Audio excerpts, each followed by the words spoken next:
வணக்கம். இன்னைக்கு ஸ்ரீராமனின் 16 கல்யாண குணங்கள்ல மூன்றாவதா இருக்கிற தர்மஜ்ஞா அதை பத்தி தாங்க பேச போறோம். தர்மஜ்ஞான என்ன அர்த்தம்? அதை பத்தின விளக்கங்களை விரிவா பேசலாம். தர்மஜ்ஞானா தர்மம் நன்கு அறிந்தவர், தர்மத்தை நிலைநாட்ட பிறந்தவர், தர்மத்துக்காகவே வாழ்ந்தவர். அவர்தான் ஸ்ரீராமர். தர்மம் நன்கு அறிந்தவர்னா தர்ம ஞானம் முழுமையா கடைபிடித்தவர். எந்த ஒரு ரிஷிகளோ முனிகளோ யாரையாவது பெரியவங்களை பார்த்துட்டா அவங்களுடைய அமுத மொழியை கேட்கறதுக்காக இவர் அங்க போய் அவங்கள பணிந்து நிப்பாரு. அவங்க சொல்றத கேட்டுக்கிட்டே இருப்பாரு.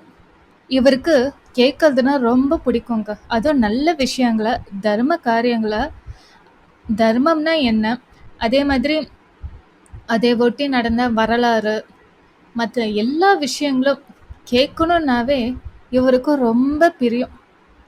அதனாலவே இவருக்கு தர்ம ஞானம் அதிகமா இருந்துச்சு.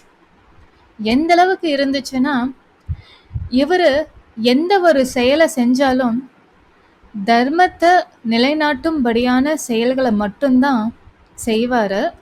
அதுல எந்த ஒரு பிரச்சனையும் யாருக்கும் எந்த ரூபத்திலும் வரவே கூடாதுங்கிறதுல ரொம்ப கான்சியஸா இருப்பாரு. எந்த ஒரு உயிருக்கும் அதர்மம் விளைவிக்காத அளவுக்கு ஒவ்வொரு காரியத்தையும் செய்வார்.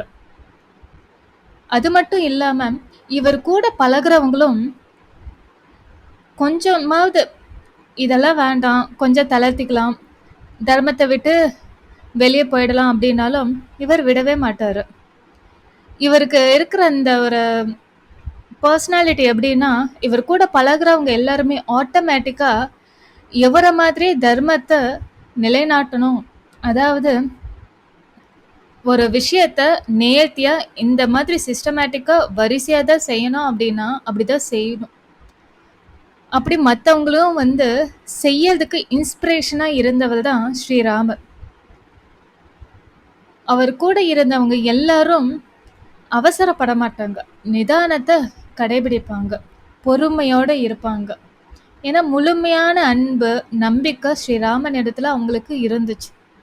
அது மட்டும் இல்லாம ஸ்ரீராமர் அதிகமா பேசவே மாட்டாரு.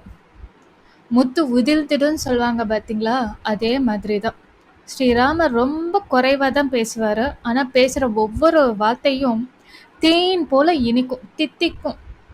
இன்னும் அவர் நம்ம கிட்ட நிறைய நேரம் பேச மாட்டாரா அப்படிங்கிற ஏங்குற மாதிரி இருக்கும். எப்படி ஆஞ்சநேயர் கண்டேன் சீதையைன்னு ஸ்ரீராமன் கிட்ட சொல்லும்போது அவர் ஆற தழுவி கட்டி அணைச்சிக்கிட்டாரோ அந்த நிமிஷத்தை யோசிச்சு பாருங்க. அதே மாதிரி நமக்கு அந்த ஒரு ஃபீலிங் இருக்கும்.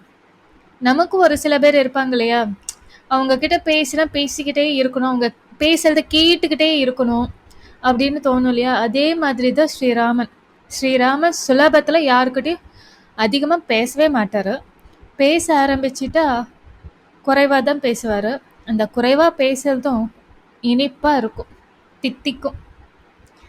ஏன்னா நம்ம சொல்வோம் இல்லையா, தேன் கூட ரொம்ப தித்திக்கும். அந்த தேனை நம்மளால குறைவா தான் சாப்பிட முடியும். அதிகமா சாப்பிட்டா நமக்கு திகட்டிடும். ஆனா அது தேனுக்கு மட்டும்தான். ஆனா ஸ்ரீராமனுடைய அமுதமொழிக்கு கிடையவே கிடையாதுங்க. ஸ்ரீராமனோட ஒவ்வொரு பேச்சும் கேட்க கேட்க தேனை விட தித்திக்கும், ஆனா திகட்டாது. அதுதான் உண்மை. அவர் கூட இருந்து வாழ்ந்து பழகுனவங்க பேசினவங்களோட நிலைமையெல்லாம் யோசிச்சு பாருங்க. அவரோட அழகு சௌந்தர்யம் அதெல்லாத்தையும் பார்த்துக்கிட்டு, அவர் பேசுற அழகு, அவரோட புன்னகை, அந்த ஸ்மைல் எல்லாத்தையும் பார்த்துக்கிட்டு அதை கேட்டுக்கிட்டே இருக்கும்போது அது ஒரு ஃபீலிங் அலாதியா இருக்கும். ஸோ அவர் கூட பழகுறவங்களுக்கு அவர் எதுவுமே உபதேசமே பண்ண மாட்டார். நீங்க இந்த ராமாயணத்துல முழுமையா எடுத்துக்கிட்டா எனக்கு தெரிஞ்ச வரைக்கும் ஸ்ரீ ராமர் யாருக்கும் உபதேசமோ அட்வைஸோ அதிகமா பண்ணியிருக்க மாட்டாரு. அப்படியே அவர் சொல்லியிருந்தாலும் ஒரு சஜஷன் மாதிரி தான் பேசியிருப்பாரு. இது இப்படி பண்ணா நல்லா இருக்கும், இப்படி யோசிக்கலாமா அப்படிங்கிற மாதிரி தான் இருக்குமே ஒழிய தன்னை அடுத்தவங்க முன்னாடி டாமினேட் பண்ற அளவுக்கு தன்னை வெளிக்காட்டிக்கவே மாட்டாரு. அவ்வளோ எளிமையா இருந்திருப்பாரு. அந்த மாதிரி வெளிகாட்டாம எளிமையா த- தன்னோட செயலால மற்றவங்க எல்லாரையும் ஈர்த்து அவரை மாதிரியே மற்றவங்களும் அந்த தர்மத்துல ஈடுபட வச்சவர் தான் ஸ்ரீராமர். தர்மத்தை நிலைநாட்ட பிறந்தவர்னு சொன்னேன் பார்த்தீங்களா? அது எதுக்காக அப்படின்னா, ராவணன் கும்பகர்ணன்லாம் பிறந்துட்டாங்க. அவங்க இந்த உலகத்துல திரேதா யுகத்துல அவ்வளோ அட்டகாசம் பண்ணிக்கிட்டு இருக்காங்க. ராட்சசர்களோட அட்டகாசம் ரொம்ப அதிகமாயிடுச்சு. அதனால தேவர்கள் எல்லாரும் ரொம்பவே கஷ்டப்பட்டாங்க. தேவர்களுடைய மனைவிமார்களும் ரொம்ப கஷ்டப்பட்டாங்க. ராவணன் அவங்கள எல்லாத்தையுமே கவர்ந்துட்டு போயிட்டாரு. ராவணனால பல பெண்களுடைய வாழ்க்கை சீரழிஞ்சுக்கிட்டே இருந்துச்சு. முடிவா சீதா தேவியையும் கவர்ந்துட்டு போயிட்டாரு.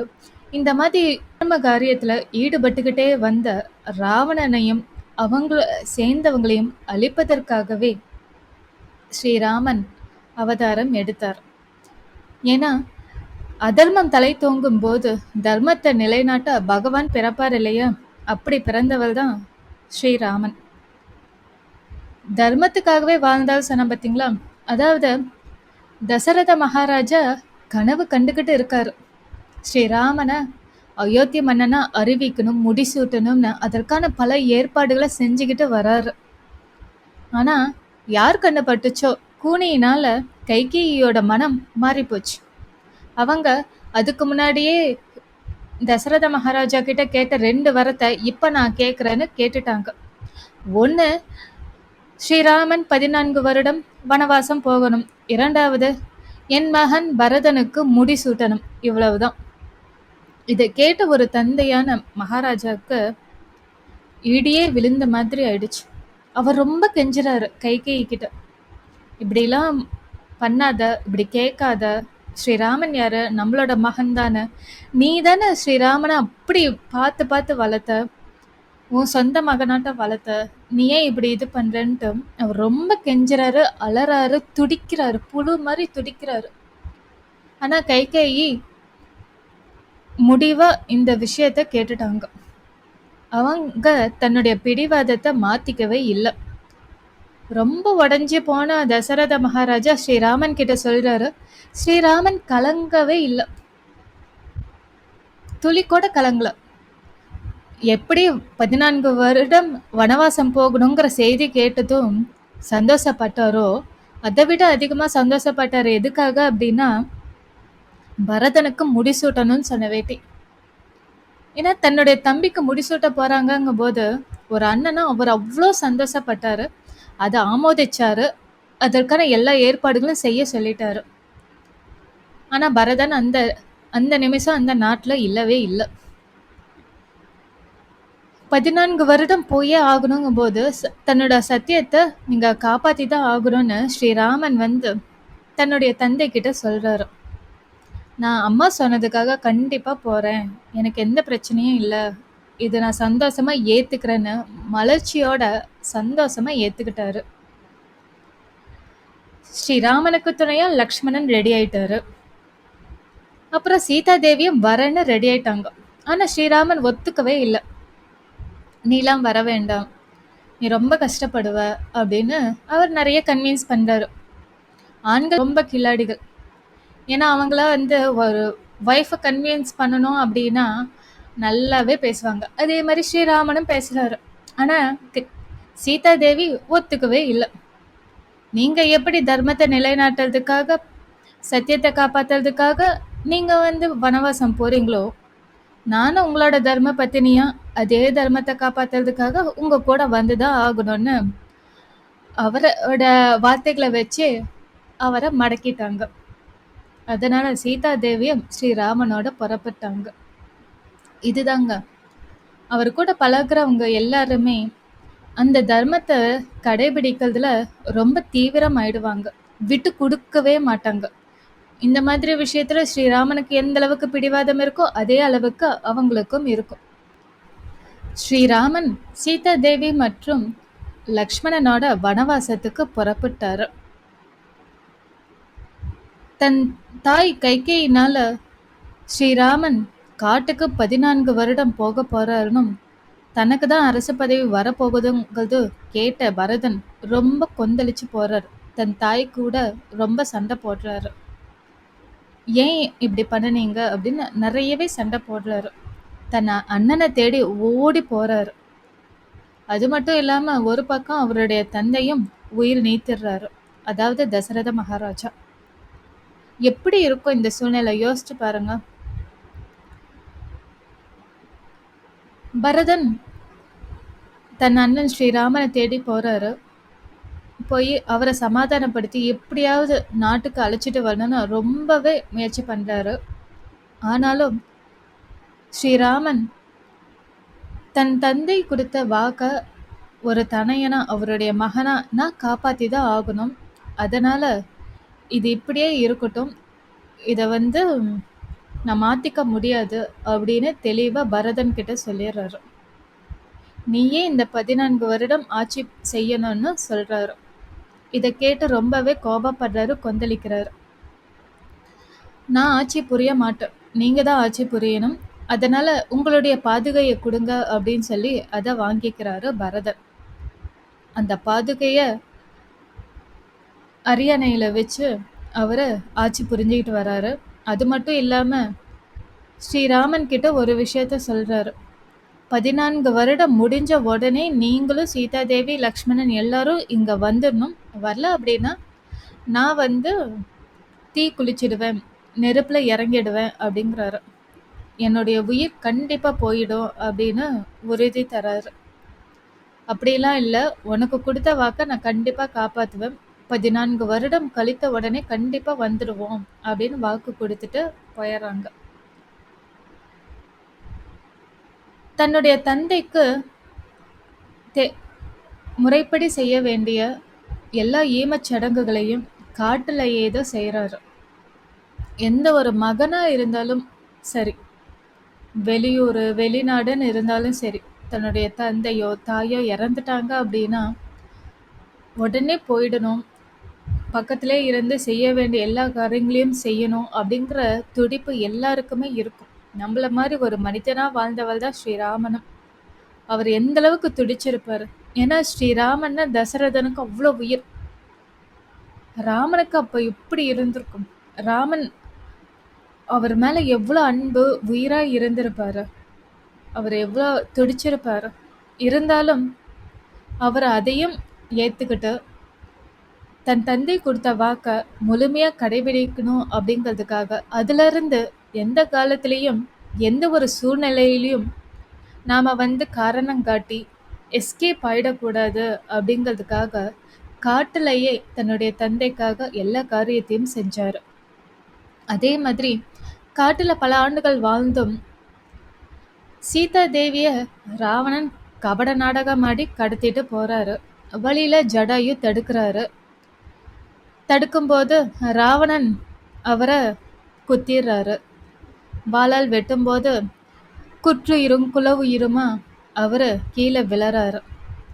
உயிருக்கு ஆபத்தான நிலையில உயிரை கொஞ்சமா பிடிச்சிக்கிட்டு ராமனை பார்த்து இங்க நடந்ததை சொல்லிட்டு தான் உயிரை விடணும்னு உயிரை பிடிச்சிக்கிட்டு இருக்காரு ஜடாயு. சீதா தேவியை காணோன்னு துடிச்சு அந்த நிலையில ஸ்ரீராமனும் லக்ஷ்மணும் தேடிக்கிட்டு காட்டுக்குள்ள வந்துகிட்டே இருக்காங்க. ஜடாயு உயிருக்கு ஆபத்தான நிலையில துடிச்சுக்கிட்டு இருக்கிறத பார்த்து ரொம்பவே வருத்தப்படுறாரு ஸ்ரீராமன். அப்புறம் ஜடாயு சொல்றாரு, இந்த மாதிரி ராவணன் சீதா தேவிய கடத்திட்டு போயிட்டாங்க, தெற்கு திசை நோக்கி தான் போனாங்க அப்படின்னு காட்டிட்டு உடனே உயிரை விட்டுறாரு. தான் மனித பிறவி, ஜடாயு பறவை இனம். அப்படி இருந்தும் இந்த ஜடாயுக்கு இறுதி சடங்கு எல்லாத்தையுமே அவர் செஞ்சாரு. இதுதாங்க தர்மம். எந்த ஒரு உயிருக்கும் எந்த விதத்திலையும் பாகுபாடுங்கிறது அவர் பார்த்ததே இல்லை. அதுவே அவர் சிறந்த தர்மமா கடைபிடிச்சாருன்னு தான் சொல்லணும். ஏன்னா எல்லா உயிரிலும் ஒரே உயிர் தான் இருக்கு, ஒரே பரமாத்மா தான் இருக்கு. அது அவர் பார்த்தாரு. நீ ஒரு பறவை, நீ ஒரு குரங்கு இனம், இப்படி எல்லாம் பிரிச்சு பார்க்கல. எல்லா உயிரையும் சரிசமமா தனக்கு சமமா பாவிச்சு பார்த்தாரு, வாழ்ந்தாரு, வழிகாட்டினாரு ஸ்ரீராமன். அடுத்து ஆஞ்சநேயரோட உதவியினால சுக்ரீவனுடைய நட்பு கிடைச்சது. சுக்ரீவனும் தன்னோட நிலைமையிலேயே தான் இருக்காருன்னு புரிஞ்சுக்கிட்டு சுக்ரீவனுக்கு ஹெல்ப் பண்ணாரு. வாயுவை வதம் செஞ்சாரு.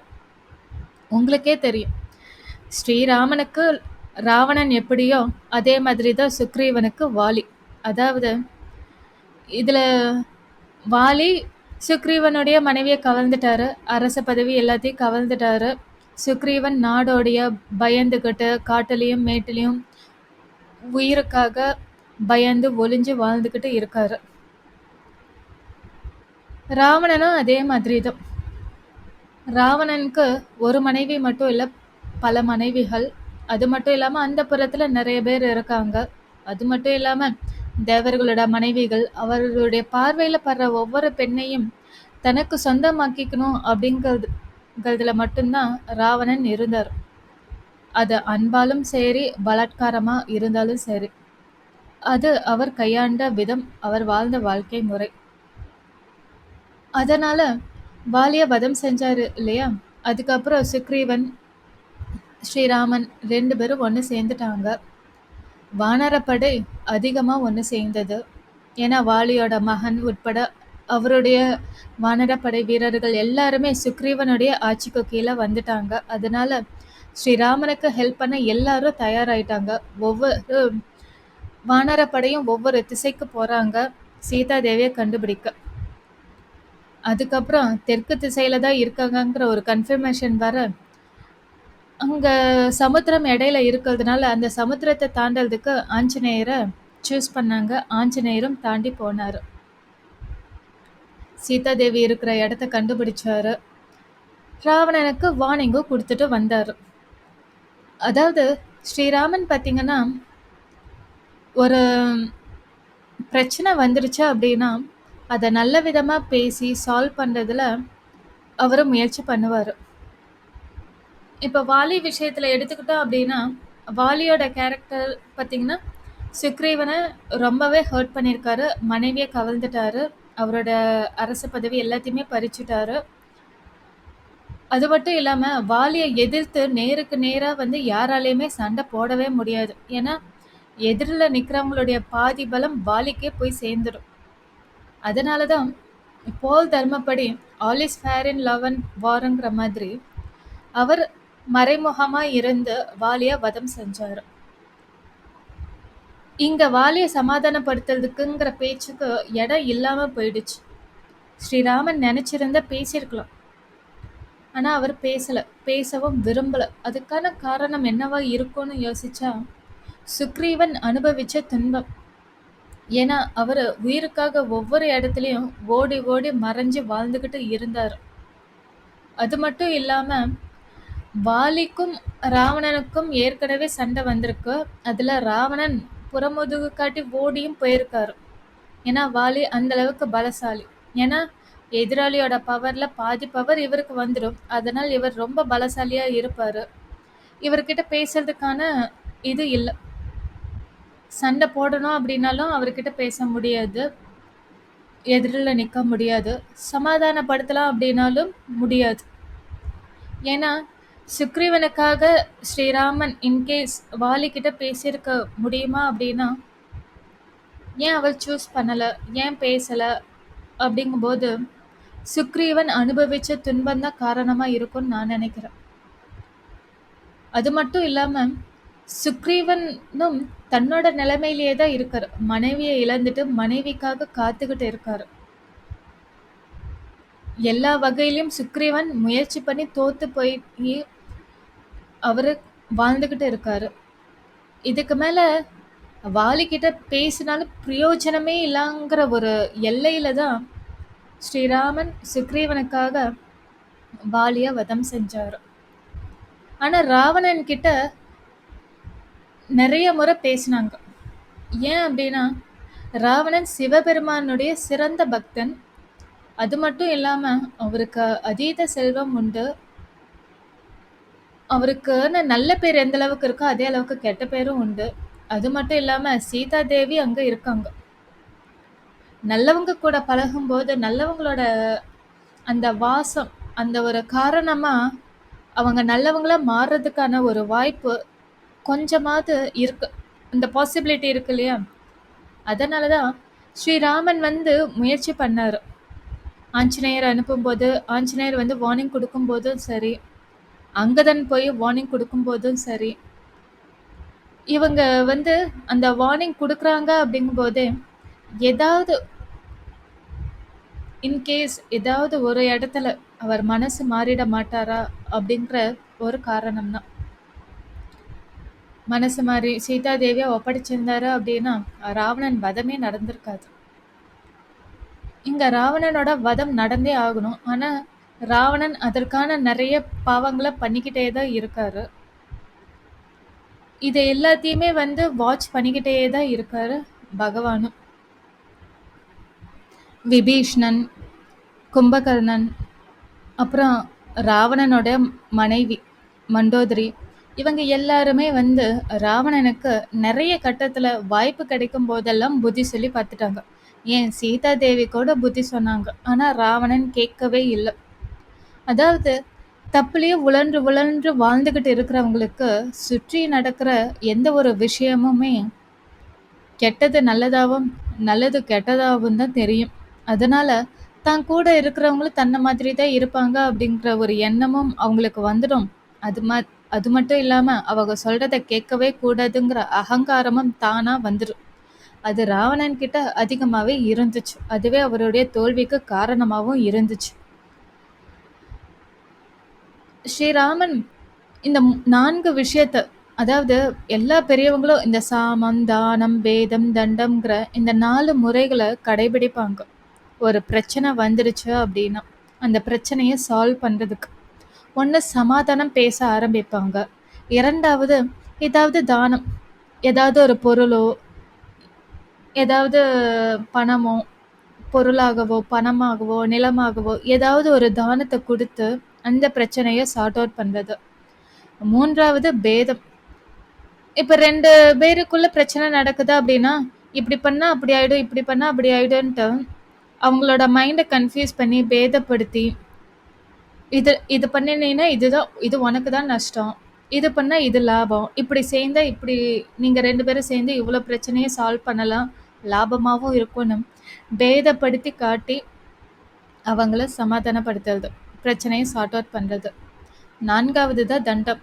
அடி உதவுறது போல அண்ணன் தம்பி உதவ மாட்டாங்கங்கிற மாதிரி சண்டை. ராவணன் கிட்ட சமாதானப்படுத்துறதுக்கு ஆஞ்சநேயர் சீதாதேவி தான் ஃபர்ஸ்ட். ஏன்னா சீதாதேவி நிறைய முறை ராவணன் போய் மிரட்டும் போதெல்லாமே சீதாதேவி சொல்லியிருக்காங்க. அப்பயும் ரா அதே மாதிரி ஆஞ்சநேயர் வந்து போய் வார்னிங் கொடுத்தாரு. அங்கதனும் போனாரு தகவல் சொல்றதுக்காக. அடுத்து தானம். ராவணன் கிட்ட தானம் கொடுக்குற அளவுக்கு ஸ்ரீராமன் கிட்ட தற்போதைக்கு எதுவுமே இல்லைன்னு தான் சொல்லணும். ஏன்னா அவரே வனவாசத்துல இருக்காரு. 2வது ராவணன் எல்லா செல்வமும் உள்ளவர். அவருக்கு எந்த தானம் கொடுத்தாலுமே அதுக்கு ஈக்குவலா எதுவுமே இருக்காது. சீதா தேவிக்காக எதையுமே நம்மளால கொடுக்க முடியாது. அதனால தானத்தை கையாளவே முடியாது. 3வது பேதம். பேதப்படுத்தி பார்க்கலாம் அப்படின்னாலும் நாம வந்து அவரை பேதப்படுத்துறதுக்கான விஷயம் வந்து நம்ம கிட்ட இருக்கணும். அதாவது அவங்களுக்குள்ளேயே அந்த விஷயம் நடந்துச்சு. விபீஷணன், கும்பகர்ணன், மண்டோதரி இவங்க எல்லாருமே அட்வைஸ் பண்ணாங்க. இது ஒரு வகையான பேதம் தான்.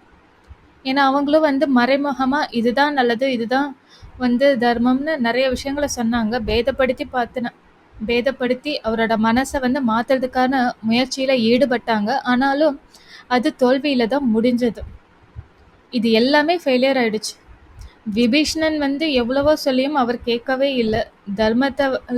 தர்மத்தை விட்டு அதர்மத்தை நோக்கியே போய்க்கிட்டே இருந்ததுனால நாம தர்மத்தை விட வேண்டாம் அப்படிங்கிறதுக்கு ஒரே காரணத்துக்காக ராவணனை விட்டுட்டாரு, ஸ்ரீராமனை பிடிச்சிட்டாரு. அதனாலதான் விபீஷன் வந்து ஸ்ரீராமனை சேரும்போது சுக்ரீவன் கூட ஆச்சரியப்பட்டாரு, பயப்பட்டாரு, ஏன்னா சந்தேகமும் பட்டார். ஏன்னா ஸ்ரீராமன் மேல இருக்கிற பிரியம் தான். ஸ்ரீராமன் மேல இருக்கிற பிரியத்தினால அவரை அவரை சேர வரவங்க எல்லாரும் நல்லவங்களா இருக்கணும், நல்லதை மட்டுமே செய்யணும் அப்படிங்கிறதுல எல்லாருமே அவர் கூட இருக்கிறவங்க எல்லாருமே இயல்பா நினைப்பாங்க. அதே மாதிரி தான் சுக்ரீவனும் நெனைச்சாரு. இது நாடகமா கூட இருக்கலாம். ஏமாத்து வேலையா கூட இருக்கலாம். நம்ம கவனமா இருக்கணும் அப்டின்னாரு. ஆனா ஆஞ்சநேயருடைய கருத்தையும் கேட்டாரு. அதனால விபீஷ்ணன ஏத்துக்கிட்டாரு. விபீஷ்ணன் நெறைய உதவி பண்ணாரு. ராவணனுடைய போர் யுக்தி என்ன? அவர் எந்த மாதிரியெல்லாம் சீக்ரெட்ஸ் வச்சிருக்காருன்னு எல்லா விதத்திலயுமே விபீஷ்ணன் உதவியா இருந்தாரு. எல்லா யுக்தியுமே ஸ்ரீராமனுக்கு எடுத்து சொன்னாரு. அதுவே ஒரு வெற்றிய குடுக்கறதுக்கு காரணமா இருந்துச்சுன்னு தான் சொல்லணும். அது மட்டும் இல்லாம தர்மத்துப்படி ஒரு நிராயுதபாணி கூட சண்டை போடவே கூடாது. அதனால ராவணன் ஒரு கட்டத்துல சண்டையிடும்போது எல்லா ஆயுதத்தையும் இழந்து நிக்கும்போது ஸ்ரீராமன் இன்னைக்கு போயிட்டு நாளைக்கு வாங்க கண்டினியூ பண்ணலாம் சண்டைய அப்படின்னு அனுப்பி வச்சாரு. இதுதான் தனக்கு எதிரா நிக்கிறவன் தனக்கு சமமான பலத்தோட இருக்கணும். தன் கையில இருக்கிற மாதிரி ஒரு ஆயுதம் இருக்கணும். இல்ல அவங்க கையிலயும் ஒரு ஆயுதம் இருக்கணும். அந்த சரி சமமான பார்வை அவர்கிட்ட எக்காலத்திலயுமே இருந்துச்சு. இந்த மாதிரி ஒவ்வொரு விஷயத்திலயுமே தர்மத்தை காப்பாத்துறதுல ஸ்ரீராமனை அடிச்சுக்கிறதுக்கு யாருமே இல்லை.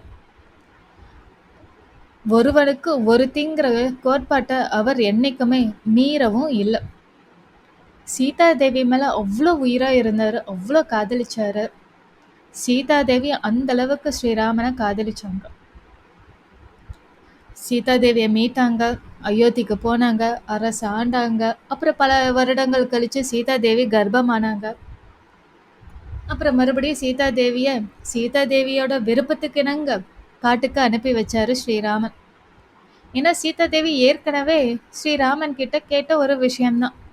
எப்படி கைகேயி தசரதன் கிட்ட ஒரு வாக்கு கேட்டு வச்சிருந்தாங்களோ அதே மாதிரி சீதா தேவி கேட்டது. கர்ப்பம் ஆயிட்ட கர்ப்ப காலத்துல வனவாசத்துல இருக்கணும் அப்படிங்கிறது தான் சீதா தேவியோட விருப்பம். ஏன்னா 14 வருடம் காட்டிலே வாழ்ந்துட்டாங்க. அந்த எளிமையான வாழ்க்கை, அமைதியான வாழ்க்கை, அந்த சூழ்நிலை, ரிஷிகள், ரிஷி பத்தினிகள் இவங்க எல்லாரும் சூழ அந்த இருக்கும்போது சத் சங்கம்னு சொல்லுவாங்க இல்லையா, பகவானுடைய கதைகள் வரலாறுகள் எல்லாவற்றையும் நல்ல விஷயங்களை மட்டுமே கேட்டு கேட்டு கேட்டு அந்த வாழ்ற வாழ்க்கை சீதா தேவிக்கு ரொம்ப பிடிச்சி போச்சு. அதனால் அந்த மாதிரி ஒரு சூழ்நிலையில தான் குழந்தை வளரணும். அந்த குழந்தை அந்த மாதிரி சூழ்நிலையில் வளரும்போது நல்ல ஆரோக்கியமாகவும் ஸ்ரீராமன் மாதிரியும் இருக்கும்னு ரொம்ப நினச்சாங்க. அதனால தான் காட்டுக்கு அனுப்பி வைக்கப்பட்டாங்க. அந்த சூழ்நிலையிலும் ஸ்ரீராமன் சீதா தேவியை விட்டு கொடுக்கவே இல்லை. சீதா தேவியை பிரிஞ்சிருந்தாலும் சீதா தேவி மாதிரி ஒரு சிலையை வடித்து ஒவ்வொரு யாகத்திலையும் சீதா தேவி கூடவே சேர்ந்து யாகத்தில் பங்கு எடுத்துக்கிட்டாங்க. இதுதான் தர்மம். தர்மத்துக்காகவே வாழ்ந்தவர் ஸ்ரீராமன். ஒருவனுக்கு ஒருத்தி அப்படிங்கிற தர்மத்தை நிலைநாட்டவே வாழ்ந்தவர். அந்த தர்மத்திலிருந்து எந்த காலத்திலையும் எக்காரணத்துக்கு கொண்டும் தவறவே இல்லை. மற்றவங்கள் தவறணும் மாறிடணும்னு ஒரு இன்ஃப்ளூயன்ஸ் பண்ணுறதுக்கு கூட யாரையும் அவர் அலோ பண்ணவே இல்லை. அதுதான் ஸ்ரீராமன். ஸ்ரீராமன் கிட்ட பழக ஆரம்பிச்சுட்டா அவரை யாராலையும் இன்ஃப்ளூயன்ஸ் பண்ணவே முடியாதுங்க. அவர் அவராகவே தான் இருப்பார். அவருடைய இயல்புலேயே அவரோட பழக அவர் தன்னை சுற்றி இருக்கிறவங்க எல்லாரையுமே அப்படியே மாற்றிடுவார். ஒருத்தருக்கு அட்வைஸ் பண்ணியோ பேசியோ மாற்றணுங்கிற அவசியம் அவருக்கு எந்த காலத்துலேயுமே இருந்ததே இல்லை. நம்ம த்ரூ அவுட் படித்து பார்த்தோம்னா கூட அவர் யாருக்கும் உபதேசம் பண்ணியிருப்பாரானா தம்பிங்களுக்காகட்டும் இல்லை வேற யாருக்காகட்டும் மக்களுக்காகட்டும் எல்லாமே இப்படி பண்ணலான்ட்டு அவர் விஷயங்களை சஜஷனாக தான் சொல்லுவாரே ஒழிய ஆர்டர் பண்ண மாட்டார். நான் தான் பெரியவங்கிறத வெளியே காட்டிக்கவே மாட்டார். எல்லாவற்றிலும் எளிமை, சொல்லிலும் எளிமை, செயலிலும் எளிமை. அது மட்டும் இல்லாமல் தன்னை மிகைப்படுத்தி காட்டிக்க விரும்பவே மாட்டார். அதனாலவே அவர் கூட பழகுறவங்களுக்கும் அவரை மாதிரியே அந்த பழக்கம் வந்துடும். பூவோட சேர்ந்த நாரும் மணக்குங்கிற மாதிரி நாமெல்லாம் நாறு மாதிரி தான். அந்த பூ பகவான் ஸ்ரீராமன் தான்.